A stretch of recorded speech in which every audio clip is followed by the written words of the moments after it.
Hello dear students, welcome to Bong Mishti. আমি তোমাদের DM sir. তোমরা জানো যে তোমাদের ক্লাস 10-এর এবিটিএ টেস্ট পেপার যেটা রয়েছে তার পেজ নাম্বারগুলো নিয়ে আমরা আলোচনা করছিলাম, অর্থাৎ 1 নাম্বার আর 2 নাম্বারগুলো আলোচনা করছিলাম। আজকে আমরা পেজ নাম্বার তোমাদের নেক্সট যেটা রয়েছে পেজ নাম্বার 96, ওই পেজ নাম্বার 96 দেখো, তার 1 নাম্বারে যে কোশ্চেনগুলো রয়েছে সেগুলো নিয়ে আলোচনা করব আজকে। তোমাদের বলে দেই, তোমরা যে যখন তোমাদের প্রিমিয়ার চলে, অর্থাৎ ওগুলো লাইভ ক্লাস নয়, কিন্তু তোমরা যেখানে করো স্যার বুঝতে পারছি না বলুন এ করুন, তোমরা কিন্তু ওখানে কমেন্ট সেকশানে জানাবে কোনটা বুঝতে পারছো না। ওখানে তোমরা লাইভ চ্যাট করলে সেই মুহূর্তে বলা সম্ভব নয়, কারণ আমি ওটা রেকর্ডিং করে তোমাদের প্রিমিয়ার করা আছে, বুঝতে পেরেছো? আর আরেকটা কথা বলে দিই, ওইগুলো প্র্যাকটিস করো, যদি কোনো প্রবলেম হয় তাহলে ওই কমেন্ট সেকশানে জানাবে, বুঝতে পেরেছো? তাহলে চলো, পিডিএফগুলো তো তোমরা জানো যে আমাদের টেলিগ্রাম চ্যানেল যেটা রয়েছে বং মিষ্টি স্কুল, সেখানে পেয়ে যাবে। ওকে, তাহলে চলো ক্লাসগুলো একটু তাড়াতাড়ি করি, কারণ তোমাদের লেন্থি হয়ে যাচ্ছে। অনেকেও জানাচ্ছ যে স্যার, অনেকে আরও বলছো বোরিং ক্লাস আরই। যাই হোক, দেখো একটু তাড়াতাড়ি করার চেষ্টা করছি, বুঝলে? ওকে, চলো, ফার্স্ট কোয়েশ্চেন কি রয়েছে আমাদের? ফার্স্ট কোয়েশ্চেন রয়েছে, দেখো, একটি নির্দিষ্ট সরল সুদের হারে কোনো মূলধন এক্স বছরে দ্বিগুণ এবং ওয়াই বছরে 3 গুণ হলে এক্স অনুপাত ওয়াই এর মান কত? তাহলে দেখো, নির্দিষ্ট সরল সুদের হারে, সরল সুদ আমাদের নির্দিষ্ট বলেছে, তাহলে আমরা R% হারে ধরে নিব এখানে যে সরল সুদ R%। কোনো মূলধনও দেওয়া নেই, তাহলে মূলধনও আমরা কি ধরবো বলো তো? পি, যে কোনো একটা ধরে নেব কিছু। এক্স বছর দেওয়া আছে। ফার্স্টের ক্ষেত্রে একটা জিনিস, যে সুদের হার ধরবো কত আমরা, দেখো সুন্দর করে দেখো, 1 মিনিট।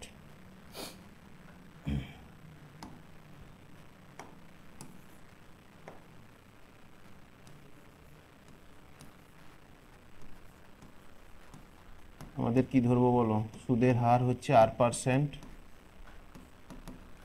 আসল মূলধন যেটা, আসল কত বলো? আসল পি ধরে নাও, পি টাকা ধরে নিলাম আমরা। প্রথমে বলেছে এক্স বছরে দ্বিগুণ হয়, অর্থাৎ দেখো তুমি যদি পি টাকা রাখো, দ্বিগুণ হওয়া মানে কি বলো? 2p হয়ে যাবে, অর্থাৎ সুদ আর আসল মিলে তোমাকে আসল দেখাবে কত? 2p টাকা। তাহলে আমাদের ওখানে কি বলবো বলো? সুদ প্লাস আসল, সুদ প্লাস আসল কত হবে বলো? 2p। তাহলে এখান থেকে আমরা সুদ কত পাচ্ছি বলো? সুদ পাচ্ছি আমরা, দেখো সুদ আসল বলেছিল 2p, সেখান থেকে আসল আমরা p বাদ দিলে তাহলে সুদ আসল সুদ পাবো কত আমরা? 2p থেকে p বাদ দিয়ে দাও, p টাকা। ওকে, তাহলে সরল সুদের ক্ষেত্রে কি ছিল বলো সূত্রটা? যে সুদ সমান আসল গুণিতক সময় গুণিতক সুদের হার বাই 100, অর্থাৎ i equals to P R T by 100। I কত ডাইরেক্ট বসিয়ে দাও, সুদ কত পেলাম বলো? পি ইকুয়ালস টু আসল কত? পি, আর নির্দিষ্ট সুদের হারে আমরা আর ধরেছিলাম টি। এখানে দেখো ফার্স্টের ক্ষেত্রে কত বলো? এক্স বছরে, তাহলে এক্স বাই হচ্ছে 100। এখান থেকে বের করো, পি পি কেটে দাও, এক্স ইকুয়ালস টু বের করে নাও, তাহলে এক্স ইকুয়ালস টু হচ্ছে কত বলো? 100 বাই, এই আরটা নিচে চলে আসবে, তাহলে 100 বাই আর। ওকে, সেকেন্ড ক্ষেত্রে কি বলেছিল? ওয়াই বছরে 3 গুণ হবে, অর্থাৎ তুমি যদি আসল ধরো এক্স টাকা, কারণ আমরা আসল এক্স টাকাই ধরেছিলাম, সরি আসল আমরা কত? পি টাকা, সরি আসল এক্স টাকা নয়, পি টাকা। তাহলে আসল কত বলো? আসল পি টাকা হলে, দেখো ওয়াই বছরে 3 গুণ হয়েছে, এটা ভালো করে দেখো, ওয়াই বছরে কত হয়েছে? 3 গুণ। তাহলে তুমি যদি পি টাকা রাখো সেটা 3p হয়ে যাবে, সুদ আসল মিলে। তাহলে সুদ কত হবে? একই রকম বিয়োগ করে দিব আমরা, সুদ সমান কত পাবো বলো? 3p থেকে আমরা কত বাদ দেবো? p, তাহলে হয়ে যাবে 2p টাকা। একই রকম ফর্মুলা এখানে যে বসিয়েছিলাম, দেখো সুদ সমান পি আর টি বাই 100, যেটা এখানেও বসিয়ে দাও। সুদের ক্ষেত্রে 2p, আসল কত? p, আর তো R% আমরা নির্দিষ্ট সরল সুদ, অর্থাৎ এই সুদের হার দু ক্ষেত্রেই একই। আর কি ছিল বলো আমাদের? সময় কত ছিল? ওয়াই বছরে, ওয়াই বাই কত লিখবো বলো? নিচে কত? 100। ওকে, তাহলে পি পি কেটে দাও, এখানে একইভাবে এখানে এক্স ইকুয়ালস টু বের করেছিলাম, ওখানে ওয়াই ইকুয়ালস টু বের করে নাও, বুঝতে পেরেছো তো? তাহলে ওয়াই হলে কি হবে দেখো, এখানে ওয়াই সমান কি হবে? 2 এর সঙ্গে 100 গুণ করো, কত? 200 বাই হচ্ছে আর, তাহলে এটা হচ্ছে কত? 200 বাই আর। ঠিক, এখানে এক্স পেলাম 100/r, এখানে ওয়াই পেলাম কি বলো 200/r। তাহলে আমাদের এক্স অনুপাত ওয়াই চেয়েছিল, তাহলে আমরা বের করো এক্স অনুপাত ওয়াই মানে কত হবে 100/r অনুপাত 200 কত বলো আর, দেখো আর আর বাদ চলে যাবে, 100 আর দুটো শূন্য বাদ গেলে কত হবে 1/2। ওকে, তাহলে এক্স অনুপাত ওয়াই সমান কত বেরোলো আমাদের অ্যান্সার 1/2, অর্থাৎ বি হবে কারেক্ট অ্যান্সার। চলো, এটা বুঝতে পেরেছো? তাহলে নেক্সট কোশ্চেন কি রয়েছে দেখা যাক। নেক্সট রয়েছে x² = 6, x² = 6x সমীকরণটির বীজ বা বীজদ্বয় কত হবে? ওকে, এটা ভালো করে দেখো, এটা সহজ জিনিস তোমরা জানতে, যে x² = আমাদের দেওয়া আছে 6x, x² = কত 6x, দ্যাট ইমপ্লাইজ x² একদিকে নাও, কেটে দেবে না কেউ, ভালো করে বলছি শোনো, এটা x² রয়েছে মানে দুটো বীজ পাবে। তোমাদের প্রবলেমগুলো কি করতে পারো বলে দিচ্ছি শোনো, তোমরা এটা করতে পারো, স্যার x² = 6x রয়েছে, একটা x কেটে যাবে, তাহলে x = 6, কারণ 6ও অপশানে দেবে, দেখো বি অপশানে দিয়েছে, কিন্তু এটা ভুল, কারণ x² বলেছিল মানে তোমাদের দুটো অ্যান্সার থাকবে, তাহলে এটা কিন্তু রং। এখানে কি করবে বলো, x² - 6x এদিকে নিয়ে নাও, ইকুয়ালস টু কত হবে বলো 0, দ্যাট ইমপ্লাইজ x কমন নিয়ে নাও, তাহলে x - 6 = 0। এখান থেকে আমরা শিখেছিলাম একবার হবে x = 0, আর একবার বলবো কত x - 6 = 0, তাহলে দ্যাট ইমপ্লাইজ x = কত বলো 6, দেয়ারফর x এর ভ্যালু হচ্ছে 0 আর 6, তাহলে অ্যান্সার কি হবে বলো আমাদের 0, 6, মানে সি, অপশান সি হবে কারেক্ট অ্যান্সার। বুঝতে পেরেছো? চলো নেক্সট কি রয়েছে দেখা যাক। নেক্সট রয়েছে একটি বৃত্তের 18 সেন্টিমিটার দীর্ঘ একটি জ্যা বৃত্তের কেন্দ্রে এক সমকোণ পরিমাণ কোণ উৎপন্ন করে, বৃত্তের কেন্দ্র থেকে জ্যা এর লম্ব দূরত্ব চেয়েছে। একটি বৃত্তের 18 সেন্টিমিটার দীর্ঘ একটি জ্যা, তাহলে কি করবো বলো, একটা বৃত্ত বলেছিল, দেখো একটা বৃত্তের 18 সেন্টিমিটার একটা জ্যা, এটা একটা জ্যা নিলাম, 18 সেন্টিমিটার একটা জ্যা বৃত্তের কেন্দ্রে এক সমকোণ উৎপন্ন করে। আমাদের বৃত্তের কেন্দ্র যদি তুমি ধরো, এখানে ধরলাম বৃত্তের কত কেন্দ্র, তাহলে কি হবে বলো, কেন্দ্র থেকে এক সমকোণ আমাদের তৈরি করেছে।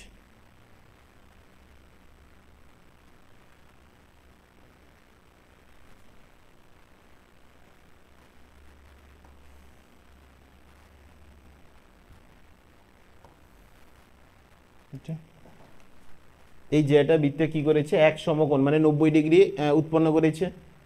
তাহলে বলেছে তোমাদের বৃত্তের কেন্দ্র থেকে জ্যা এর লম্ব দূরত্ব, অর্থাৎ বৃত্তের কেন্দ্র থেকে আমাদের জ্যা যেটা ছিল এটা তার লম্ব দূরত্ব চেয়েছি। দেখো তাহলে জ্যাকে ধরে নাও এ বি, বৃত্তের কেন্দ্রকে ও ধরো, লম্ব দূরত্বকে আমরা কি ধরে নিলাম ডি। এতটা ছবি বুঝতে পেরেছো? তাহলে একটি বৃত্তের 18 সেন্টিমিটার দীর্ঘ জ্যা, এই জ্যা ছিল কত, অর্থাৎ পুরো জ্যা এ বি = কি কত ছিল বলো আমাদের 18 সেন্টিমিটার। কিন্তু আমাদের জানি যে বৃত্তের কেন্দ্র থেকে যদি লম্ব অঙ্কন করি তাহলে তাকে সমদ্বিখণ্ড করবে, এই ভ্যালু আর এই ভ্যালু ইকুয়াল হয়ে যাবে, অর্থাৎ AD = BD, যে কোনো একটা নিয়ে নাও, AD = কত বলো BD, সেটা অর্ধেক হয়ে গেলে কত 18-এর অর্ধেক হয়ে যাবে কত 9 সেন্টিমিটার। ওকে, এবার বলি শোনো, এটা আমাদের পুরো কি কোণ তৈরি করেছিল, কত ডিগ্রি কোণ 90 ডিগ্রি কোণ, কারণ সমকোণ বলেছিল। তাহলে এটা যদি আমি লম্ব অঙ্কন করি, তাকে একে দুভাগে বিভক্ত করবে, দেখো এই কোণটা একটা, এই কোণটা সমান ভাগে হয়ে যাবে, তাহলে কত করে হয়ে যাবে 45, আর এই জ্যা এর উপর লম্ব দূরত্ব এটা সবসময় কত ডিগ্রি হয় বলো, এটা এই কোণটা কত ডিগ্রি হয় বলো 90 ডিগ্রি, এটা 45। এখন যদি এই রাইট অ্যাঙ্গেল ট্রায়াঙ্গেল নেই, যদি কোনটা বলো তো BDO, এটা পাচ্ছি BDO, এই সমকোণী ত্রিভুজের এটা 45, এটা 90, তাহলে এটা কত নেব বলো 45 হবে, কারণ 180 ডিগ্রি হয়, তাহলে এটাও কত ডিগ্রি হয়ে যাচ্ছে আমাদের 45। এটা না বের করলেও এটা দিয়ে বেরিয়ে যেতাম, কিন্তু এটা যেহেতু এইদিকে আছে ঠিক আছে, কারণ আমাদের বের করতে বলেছিল OD, তাহলে দেখো রাইট অ্যাঙ্গেল ট্রায়াঙ্গেলের ক্ষেত্রে ফর্মুলা থেকে বেরোবো না, এটা কি কিসে বেরোবো বলো তো? আমাদের চেয়েছে ওডি বাই, এটা কি, এটা লম্ব, এটা কি ভূমি, ভূমিটা কত বলো বিডি, লম্ব বাই ভূমি হলে কত ট্যান, ট্যান এই অ্যাঙ্গেলটা কত দেখো, এটা ধরেছি কারণ এটা ভূমি ধরেছি মানে এই অ্যাঙ্গেল নেব, কোনটা এটা নেব, এটা ভূমি থাকলে ওইটাকে অ্যাঙ্গেল নিই আমরা, তাহলে এটা 45 হলে ট্যান 45, তাহলে ট্যান কত বলো 45। দ্যাট ইমপ্লাইজ ওডি চেয়েছে, ওডি থাক, বিডির মান এখান থেকে পেয়েছো 9 সেন্টিমিটার, ট্যান 45 মানে 1, দ্যাট ইমপ্লাইজ কত বলো ওডি ইকুয়ালস টু 9 সেন্টিমিটার। আমাদের বলেছিল যে বৃত্তের কেন্দ্র থেকে যে লম্ব দূরত্ব, তাহলে আমরা কত বলবো বলো 9, অপশান সি হবে কারেক্ট। বুঝতে পেরেছো? চলো নেক্সট কোয়েশ্চেন দেখো, করবে এগুলো ভালো করে নিজে আগে প্র্যাকটিস করো, যদি কোনোটা কিছু না পারো ভিডিওটাকে পজ করবে আগে, দিয়ে নিজে করো, তারপর সলিউশনগুলো দেখো। এখানে 4 নম্বর কোশ্চেন কি রয়েছে দেখো, যদি cos theta plus sec theta equals two 2 হয় তবে cos to the power 11 theta plus sec two the power 11 theta এর মান কত? তাহলে ওখান থেকে আমরা এই যে অপশানটা যেটা দেওয়া আছে দেখো cos theta plus sec theta, এখান থেকে আগে ভ্যালু বের করব, হয় থিটা বা cos থিটা এরকম কিছু বের করব। দেখো তাহলে এখানে কি বলেছিল বলো, cos theta plus sec theta equals to কত বলো, এই যে 2, দ্যাট ইমপ্লাইজ, এবার কি লিখবো বলো cos theta plus sec theta, কী করবো কসে নিয়ে গেলে 1 বাই হয়ে যায়, তাহলে sec থিটা সমান কী হবে 1 বাই cos থিটা, তাহলে এটা কি লিখবো কি 1 by cos theta equals to কত বলো 2, দ্যাট ইমপ্লাইজ, এটা একটু সিম্পলিফাই করে নাও, cos থিটা এখানে সরল করলে কি হবে cos square theta plus 1 equals to 2, দেখো দ্যাট ইমপ্লাইজ এই 2 সেদিকে গুণ করে দাও, 2 cos থিটা, সেই 2 cos থিটা আবার এদিকে নিয়ে নাও, তাহলে এদিকে প্রথমে ফার্স্টে থাক cos স্কোয়ার থিটা, এই যে 2 cos থিটা সেদিকে ছিল এদিকে আনলে কি হবে মাইনাস 2 cos থিটা প্লাস এখানে কত আছে বলো এই যে জায়গায় 1, তাহলে প্লাস 1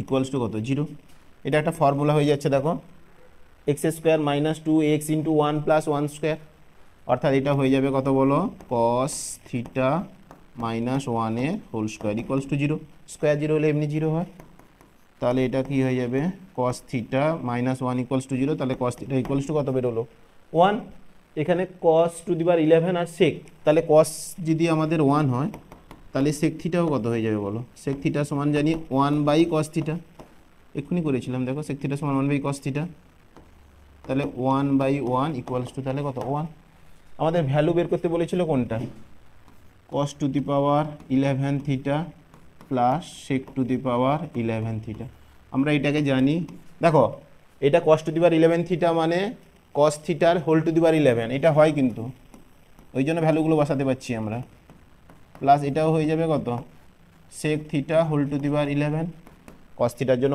1 হয়, 1 এর পাওয়ারে তুমি 11 নাও, যা নাও 1ই দেখাবে, সেকেরও সেই একই ভ্যালু ছিল ওই কারণে 1 আর 1 মিলে কত হয়ে যাবে 2, তাহলে আমাদের অপশান কোনটা ঠিক হবে বলো সি, তাহলে সি অপশান ঠিক হচ্ছে। নেক্সট কি রয়েছে দেখি চলো, প্র্যাকটিস করবে কিন্তু এগুলো ভালো করে প্র্যাকটিস করো, আমি চেষ্টা করছি যত তাড়াতাড়ি দেওয়া যায়। 5 নম্বর কি রয়েছে দেখো, আর একক দৈর্ঘ্যে ব্যাসার্ধ বিশিষ্ট একটি নীরের অর্ধগোলক, অর্থাৎ একটা আর একক ব্যাসার্ধ বিশিষ্ট একটা নীরের অর্ধগোলক রয়েছে, তাতে কি বলেছে সেখান থেকে সর্ববৃহৎ যে নীরের শঙ্কু কেটে নেওয়া যায় তার আয়তন, তাহলে একটা অর্ধগোলক থাকবে, অর্ধগোলক থেকে তুমি কি করবে বলো তো, অর্ধগোলক থেকে আমরা আগে একটা অর্ধগোলক আঁকি চলো,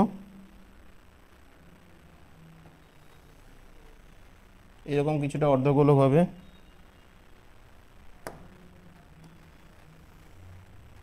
দেখো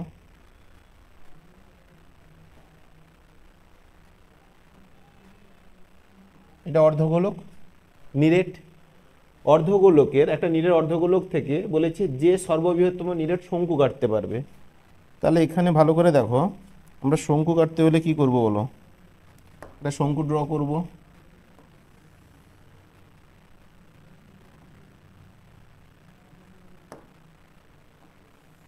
এটা দেখো এটা সর্ববৃহত্তম শঙ্কু হয়েছে, এখানে ব্যাসার্ধ বলে দিয়েছিল দেখো, এখান থেকে ব্যাসার্ধ দেওয়া আছে, ব্যাসার্ধ কত দেওয়া ছিল আর আর একটা জিনিস বলো, এখানকে যদি আমরা শঙ্কুর যদি উচ্চতাটা আনি, দেখো ভালো করে দেখবে এটা,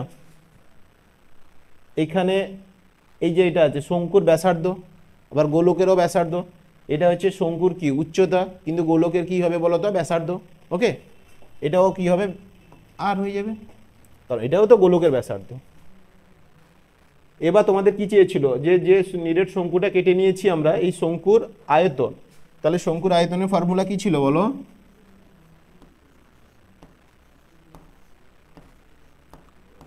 শঙ্কুর আয়তন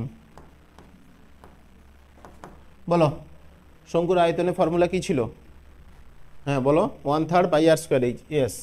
তাহলে এটা কত হবে 1/3 পাই আর স্কোয়ার মানে ব্যাসার্ধ আর স্কোয়ার।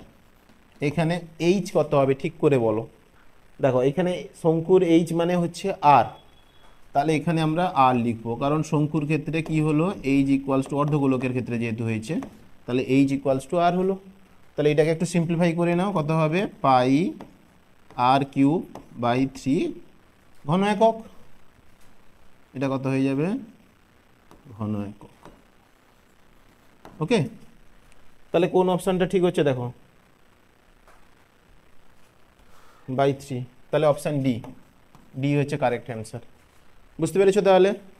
চলো নেক্সট কি রয়েছে, নেক্সট আমাদের রয়েছে 6 7 x 8 y 14 সংখ্যাগুলির গড় বলেছে 9 হলে কন্ডিশন দিয়েছে। আমি একটা ফার্স্টে একটা অঙ্ক করিয়েছিলাম, তোমাদের আগের ক্লাস বা তার আগের ক্লাসে ছিল, যে গড় বের করতে হলে কি হয়, সবগুলোকে সাম করব, যতগুলো সংখ্যা রয়েছে তত দিয়ে আমরা কি করব ভাগ করে দেবো। তাহলে এখানে গড় কত থাকবে তাহলে বলো, আমাদের গড় বের করতে হলে আমরা লিখব 6 প্লাস কত 7 plus x plus 8 plus Y plus 14 by 1 2 3 4 5 6, 6 দিয়ে ভাগ করব, হয়েছে। এই গড় কত ছিল বলো 9, তাহলে এটা ইকুয়ালস টু কত লিখবো 9, দ্যাট ইমপ্লাইজ উপরটা সাম করো, এই যে 6 7 কত 13, 13 আর 8 কত হচ্ছে 21, 21 আর 14 কত হবে 35। ওকে, এটা হচ্ছে কত 35 প্লাস কত এক্স, এখানে এক্স পড়ে থাকবে চলরাশি যেহেতু, এগুলো তো আর যোগ হবে না, এরকম থাকবে, ইকুয়ালস টু 9 ইন্টু 6 করলে কত হবে 54। ওকে, দ্যাট ইমপ্লাইজ তাহলে x plus y equals to কত হবে বলো, এই যে 35টা ওইদিকে গিয়ে কি হবে বিয়োগ হয়ে যাবে, তাহলে 54 মাইনাস কত 35, তাহলে that implies x equals to y, sorry x plus y equals to কত হবে 14 গেলে 9 1 19 হচ্ছে। দেখো তাহলে কোন অপশন কারেক্ট হবে,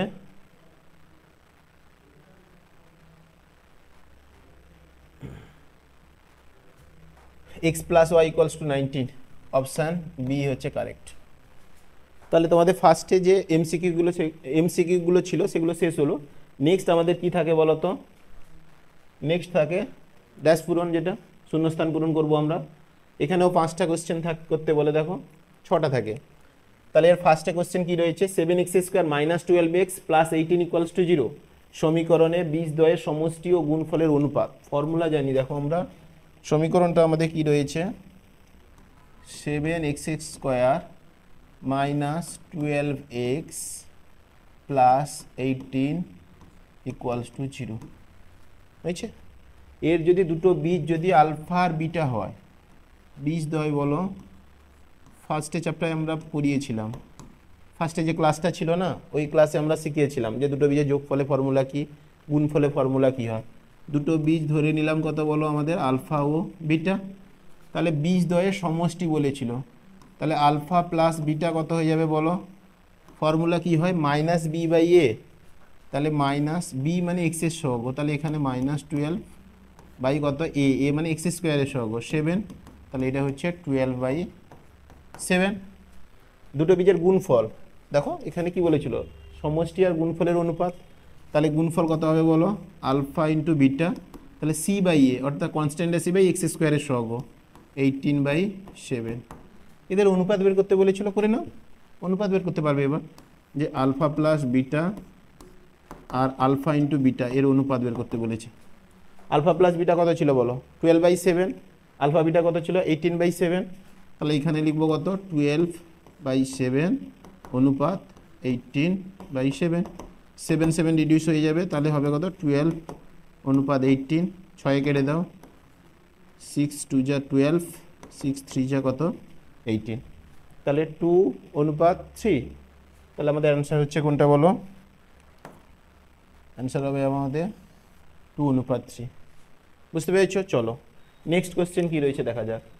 নেক্সট আমাদের রয়েছে 1 বছরে, এটা 2 এর দাগ, বুঝলে, যে 1 বছরে আসল ও সুদ আসলের অনুপাত দেওয়া আছে 8/9, বার্ষিক সরল সুদের হার কত? তাহলে আমরা ধরে নিব 1 বছরে কথা বলেছিল, এখানে দেখো 1 বছরে আসল তাহলে কত হবে 8 অনুপাতে দিয়েছে, সুদ আসল কততে দিয়েছে 9 অনুপাতে।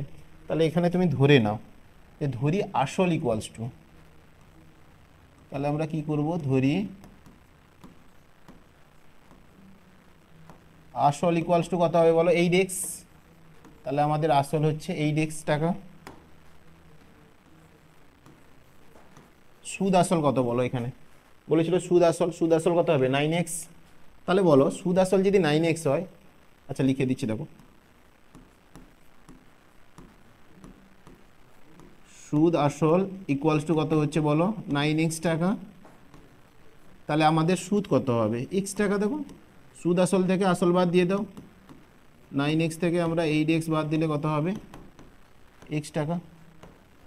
ওকে, এবার কি বলেছিল, বার্ষিক সরল সুদের হার চেয়েছে। সরল সুদের ফর্মুলা কি ছিল, i equals to P R T by 100, i মানে হচ্ছে ইন্টারেস্ট, ইন্টারেস্ট কত হয়েছে x, p মানে প্রিন্সিপাল, প্রিন্সিপাল কত 8x, আর চেয়েছে t, দেখো 1 বছরের কথা এখানে বলে দিয়েছিল ফার্স্টে 1 বছরে, তাহলে t জায়গায় আমরা কত বসাবো 1 বাই হচ্ছে 100। দেখো x কে কেটে দাও, that implies 8r equals to কত হচ্ছে বলো 100, তাহলে that implies r equals to হচ্ছে 100 বাই কত বলো 8, কাটাটি করে দাও, 4 2 যা 8, 4 25 যা কত হবে 100, তাহলে এটা হয়ে যাবে 12.1/2%। সুদের হার তাহলে কত হলো 12.5%। ওকে, নেক্সট কি রয়েছে দেখো, বুঝতে পেরেছো তো? এটা ভালো করে দেখবে, না বুঝতে পারলে জানাবে। নেক্সট রয়েছে দুটি বৃত্ত, দেখো এটা 3-এর দাগ, দুটি বৃত্ত পরস্পরকে ছেদ বা স্পর্শ না করলে বৃত্ত দুটির সর্বাধিক সংখ্যায় ড্যাশটি সাধারণ স্পর্শক থাকবে। এটা তো ইজি, এটা তো জানো সবাই। বলেছে দুটো বৃত্ত, একটা বৃত্ত এখানে নিলাম আর একটা বৃত্ত এখানে নিলাম, দেখো এরকম কোনো দুটো বৃত্ত নিলাম, ছেদ বা স্পর্শ কিছুই করেনি, তাহলে বলেছে এর কতগুলো তুমি সরল সাধারণ স্পর্শক, কতগুলো তুমি সাধারণ স্পর্শক পাবে। তাহলে কতগুলো স্পর্শক হবে, দেখো এইটা একটা স্পর্শক হতে পারে, আচ্ছা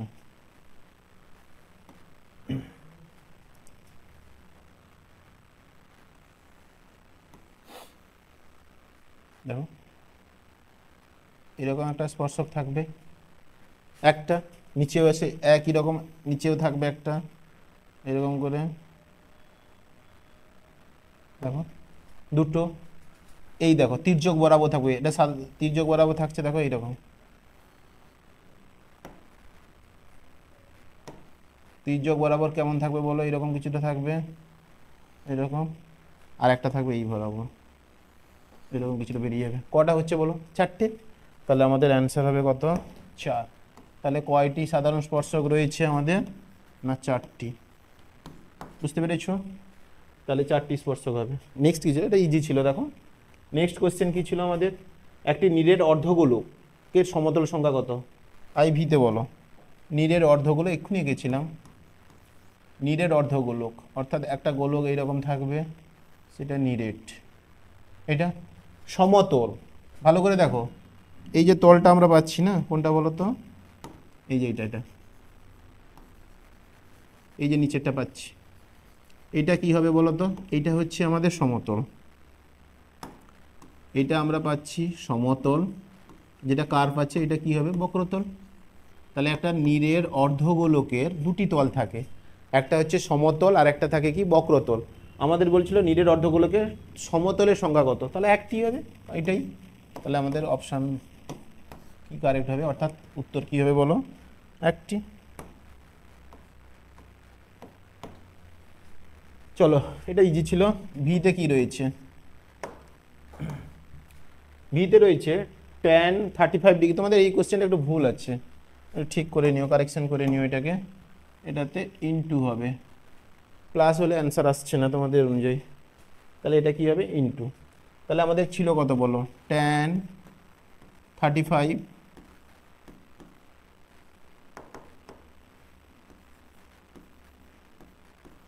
ইনটু কত হচ্ছে বলো?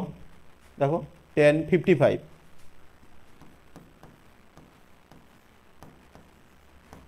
ইকুয়ালস টু বলেছে সাইন থিটা, ইকুয়ালস টু কত? Sine theta. tan 35 tan 55, তাহলে তুমি ট্যানকে এই 35-এ চেঞ্জ করে নাও, কটে চেঞ্জ করে নাও, তাহলে কি লিখবো আমরা এখানে বলো? tan 35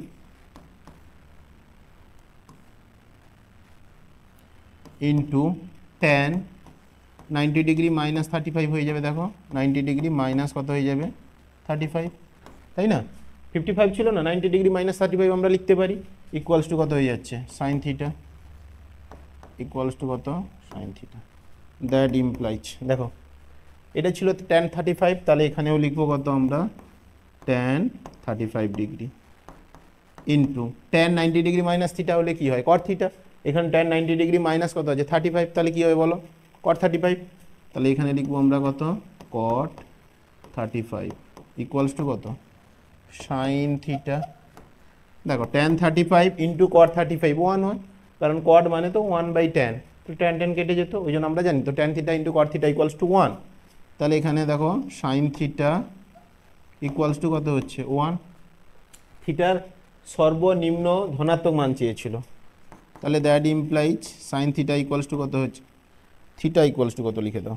আচ্ছা ঠিক আছে, সাইন থিটা ইকুয়ালস টু 1 কতর জন্য হয়? সাইন কত ডিগ্রির জন্য 1 হয় বলো? 90 ডিগ্রি। তাহলে এটা আমরা লিখবো কত? Sine 90 degree.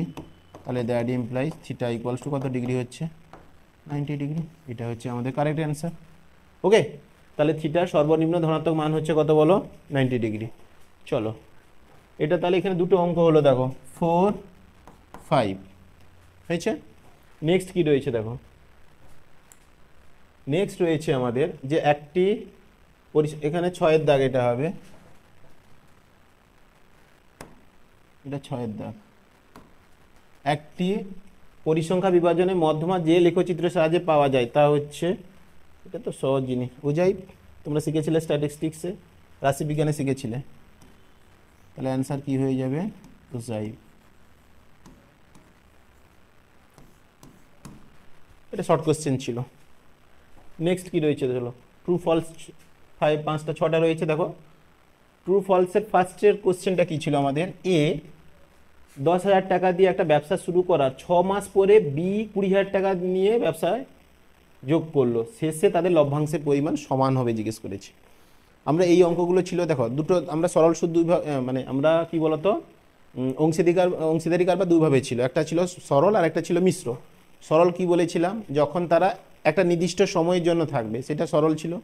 আর মিশ্র কী হবে বলতো? যখন পাটে পাটে দেবে, অর্থাৎ এ 1 বছর, দেখো এখানে এ প্রথম থেকে ব্যবসা করতে এসছে, এখানে ভালো করে দেখো কি বলেছে, এ 10,000 টাকা নিয়ে একটা ব্যবসা শুরু করার 6 মাস পরে এসছে। কে 6 মাস পরে এসছে? বি। তাহলে এ পুরো 1 বছর কিন্তু তার টাকা খাটিয়েছে ব্যবসায়, কিন্তু বি খাটিয়েছে কত মাস বলো? 6 মাস। অর্থাৎ তাদের 1 মাস হিসেবে যদি মূলধন বের করি, অর্থাৎ এ আর বি এর যদি মূলধন বের করি আমরা, তাহলে এ ও বি এর মূলধনের অনুপাত কত হবে বলো? বলো। এই 1 মাস হিসেবে মূলধন আমরা বের করতাম না, যখন তুমি পাটে পাটে মাসে হিসেবে থাকবে তখন মাস হিসেবে আমরা বের করব। এ কত টাকা দিয়েছিল? ফার্স্টে এর টাকা ছিল, এ ছিল 10,000 টাকা।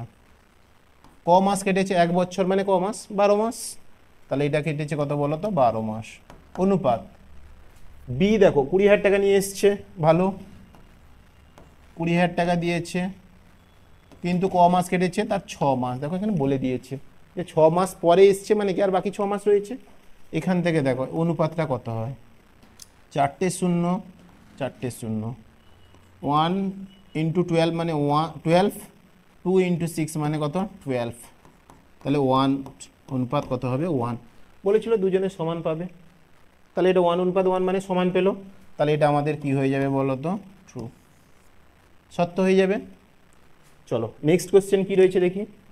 নেক্সট আমাদের রয়েছে √5 প্লাস √2 এর অনুবন্ধী করণী হবে, এই যে √5 প্লাস √2 এর অনুবন্ধী করণী বলেছে √5 মাইনাস √2, এটা তো ফলস হবে, কারণ আমরা অনুবন্ধী করণী শিখেছিলাম যে অনুবন্ধী করণী যোগফল বা গুণফল সবসময় মূলত সংখ্যা আসে, কিন্তু আমরা যদি দুটো সংখ্যা ধরি, এই দুটো সংখ্যা কি ছিল, √5 প্লাস কত √2, আর আমরা যদি অ্যাড করে দিই কত বলো, √2 মাইনাস √5 মাইনাস √2কে, এটা কেটে গেলেও দেখো 2 ইন্টু √5 থাকছে, অর্থাৎ এখনও অমূলত সংখ্যায় পড়ে রয়েছে, মূলত সংখ্যায় যায়নি। অর্থাৎ আমরা এটাও শিখেছিলাম যে কনজুগেট নাম্বার অর্থাৎ অনুবন্ধী হবে কখন, যদি রুটের সামনে সাইনটা চেঞ্জ হয়। দেখো এখানে দু জায়গায় রুট রয়েছে, দেখো √2 সামনে প্লাস ছিল, এখানে মাইনাস আছে, কিন্তু √5 সামনে প্লাস ছিল, এখানে প্লাস আছে, ওই জন্য এটা ভুল হবে। তাহলে কি হবে বলো, দুয়েরটা আমাদের কি হচ্ছে, দুয়েরটা হচ্ছে ফলস। ওকে, তিনেরটা কি রয়েছে দেখো, ভালো করে দেখো, এখানে দুটো কোশ্চেন রয়েছে, দুটি সদৃশ্য ত্রিভুজের অনুরূপ বাহুগুলি সমান হবে। সদৃশ্য ত্রিভুজ হলে কি হয় বলো তো, দুটো ত্রিভুজ যদি এরকম থাকতো না, সদৃশ্য থাকলে আমাদের এরকম করে করতাম, যে দুটো ত্রিভুজ সদৃশ্যতা থেকে শিখেছিলাম, তাহলে আমরা লিখতাম এরকম, এটা যদি A B C D E, তাহলে এখানে লিখতাম এই বাহুটা অর্থাৎ এ বি এ ডি বাহু বাই কত BD equals to A E by হচ্ছে কত ই সি, এইভাবে লিখতাম। এগুলো কিসে থাকে, সমানুপাতিতে, সমান নয় কিন্তু বাহুগুলো, এইটার সঙ্গে তো এইটা সমান হবে ওই রকম কোনো কথা নেই, কিন্তু এটা সমানুপাতিতে থাকবে, ওই জন্য এর অ্যান্সার কি হয়ে যাবে বলো তো, সমানুপাতি, সমান নয়, ওই জন্য এটাও ফলস হয়ে যাবে, এটাও অ্যান্সার কি হয়ে যাবে বলো আমাদের, ফলস। তাহলে 2ও ফলস হলো, 3ও ফলস হলো। নেক্সট কি রয়েছে চলো দেখি। নেক্সট রয়েছে সাইন স্কোয়ার থিটা এর সর্বনিম্ন মান 0। দেখো সাইন থিটা আমরা শিখেছিলাম যে সাইন থিটা সবসময় বিলং করে -1 থেকে 1 এর মধ্যে, সাইন থিটা সর্বনিম্ন মান হচ্ছে -1, সর্বোচ্চ মান হচ্ছে 1। ওকে, কিন্তু তোমাকে সাইন স্কোয়ার থিটা বলেছে, সাইন স্কোয়ার থিটা স্কোয়ার তো কোনো সময় নেগেটিভ হয় না, ওই কারণে সাইন থিটা শুরু হয় 0 থেকে, তাহলে তোমরা জানি কি সাইন স্কোয়ার থিটা শুরু হবে কত বলো তো, 0 থেকে 1 এর মধ্যে, ওই জন্য সর্বনিম্ন মান হবে 0, সর্বোচ্চ মান হচ্ছে 1। কিন্তু যদি সাইন থিটা বলতো তার সর্বনিম্ন মান হচ্ছে -1, সর্বোচ্চ মান হচ্ছে 1। তাহলে এখানে যেহেতু বলেছিল সাইন স্কোয়ার থিটার সর্বনিম্ন মান 0, তাহলে এটা হচ্ছে ট্রু, তাহলে এটা আমাদের কি হয়ে যাবে বলো তো, সত্য হয়ে যাবে। চলো নেক্সট কোশ্চেন কি রয়েছে, একটি লম্ববৃত্তাকার শঙ্কুর উচ্চতা, ব্যাসার্ধ, তির্যক উচ্চতা একটি সমকোণী ত্রিভুজের বাহুদ্বয়।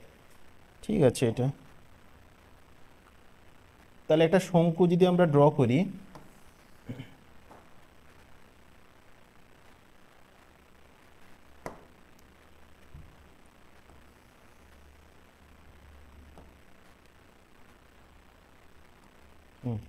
দেখো একটা শঙ্কু ড্র করেছি আমরা,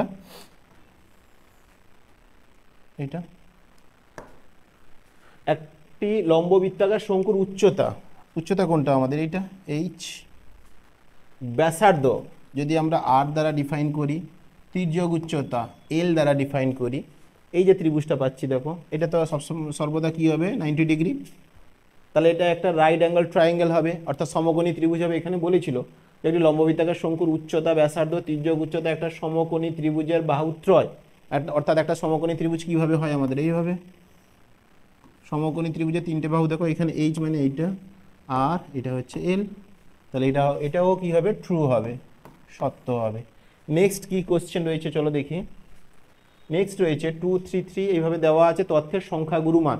ফার্স্ট যে আমাদের লেকচারটা ছিল সেখানে বলেছিলাম সংখ্যাগুরু মান হতে হলে এইখানে যতগুলো ডেটা দেওয়া আছে, অর্থাৎ যতগুলো তোমাদের এখানে তথ্য দেওয়া আছে, যেগুলো সংখ্যা দেওয়া আছে, তার মধ্যে সর্বাধিক যেটা থাকবে সেটা হচ্ছে সংখ্যাগুরু মান। এখানে দেখো 2 রয়েছে, 1, 2, 3, আমাদের 2 রয়েছে কি 3টে, 3ও রয়েছে কয়টি বলো, সেটাও 3টি রয়েছে, কিন্তু 6 আমাদের বলেছিল 6 তো একটি রয়েছে, 6 কোনো মতেই হবে না সংখ্যাগুরু মান। সংখ্যাগুরু মান এখানে 2 আর 3 হতো এই অঙ্কে, কিন্তু আমাদের এখানে কি বলেছে বলো 6, তাহলে এটাও কি হয়ে যাবে বলো, ফলস। ওকে, চলো নেক্সট আজকে তাহলে 1 নম্বরে যতগুলো কোশ্চেন ছিল সেগুলো নিয়ে আমরা আলোচনা করলাম। নেক্সট পার্টে আমরা 2 নম্বরে যে কোশ্চেনগুলো রয়েছে তোমাদের এই 96 পেজের, এই পেজে 2 নম্বরে যে কোশ্চেনগুলো রয়েছে সেগুলো নিয়ে আলোচনা করব। আর একটা জিনিস বলি, এটা তোমাদের কিন্তু রেকর্ডেড ক্লাস, ওই জন্য তোমরা কমেন্ট সেকশানে যদি কিছু প্রবলেম থাকলে জানাবে। তোমরা ওই লাইভ চ্যাটে যেগুলো বলো সেগুলোতে হয়তো আমার সেই মুহূর্তে আমি তো থাকি না, ওই জন্য তোমাদের রেসপন্স করতে পারি না। আর একটা জিনিস, যদি এই যে ক্লাস আমরা করলাম, এই ক্লাসের পিডিএফ পেতে হলে আমি আগেও বলেছিলাম তোমাদের যে টেলিগ্রাম চ্যানেল রয়েছে বংমিস্ট্রি স্কুল বলে, আমাদের যে টেলিগ্রাম চ্যানেলটি রয়েছে বংমিস্ট্রি স্কুল বলে, এই টেলিগ্রাম চ্যানেলে তোমরা জয়েন হয়ে যাবে। আর এটা জয়েন হওয়ার জন্য কি করবে বলো তো, এই টেলিগ্রাম চ্যানেলে জয়েন হওয়ার জন্য তোমরা ডেসক্রিপশন বক্সে দেখবে, ওখানে চ্যানেলের লিঙ্ক দেওয়া আছে, অ্যাড হয়ে যাবে। এখানে পিডিএফগুলো আমি 4টে পিডিএফ শেয়ার করে দিয়েছি, আর এই ক্লাসে শেষে আমি এর পিডিএফটা দিয়ে দিব। ওকে, ততক্ষণে তোমরা এটা প্র্যাকটিস করতে থাকো, যারা জানো অঙ্কগুলোকে সলিউশন ভিডিও দেখবে একটু, যদি না হয় তাহলে পিডিএফগুলো দেখে তোমরা কিন্তু এগুলোকে অঙ্কগুলো করে রাখবে কিন্তু। ওকে, তাহলে চলো দেখা হচ্ছে তাহলে নেক্সট ভিডিওতে, ততক্ষণে তোমরা এটা প্র্যাকটিস করতে থাকো। বাই।